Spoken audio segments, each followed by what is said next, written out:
কেউ কথা রাখেনি। ৩৩ বছর কাটল, কেউ কথা রাখেনি।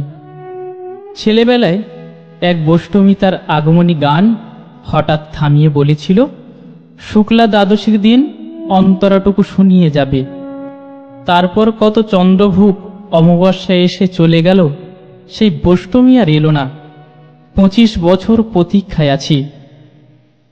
মামাবাড়ির মাঝি নাদির আলী বলেছিল, বড় হও দাদা ঠাকুর, তোমাকে আমি ৩ প্রহরীর বিল দেখাতে নিয়ে যাব, যেখানে পদ্ম ফুলের মাথায় সাপ আর ভ্রমরে খেলা করে।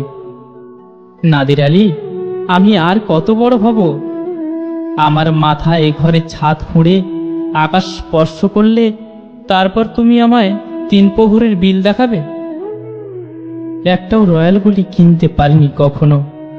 লাঠি লজেন্স দেখিয়ে চুষেছে লস্কর বাড়ির ছেলেরা। ভিখারির মতন চৌধুরীদের গেটে দাঁড়িয়ে দেখেছি ভিতরে রাস উৎসব। অবিরল রঙের ধারার মধ্যে সুবর্ণ কঙ্কন পারা ফর্সা রমণীরা কত রকম আমোদে হেসেছে। আমার দিকে তারা ফিরেও চায়নি। বাবা আমার কাঁধ ছুঁয়ে বলেছিলেন, দেখিস একদিন আমরাও। বাবা এখন অন্ধ। আমাদের দেখা হয়নি কিছুই। সেই রয়্যালগুলি, সেই লাঠি লজেন্স, সেই রাস উৎসব আমায় কেউ ফিরিয়ে দেবে না।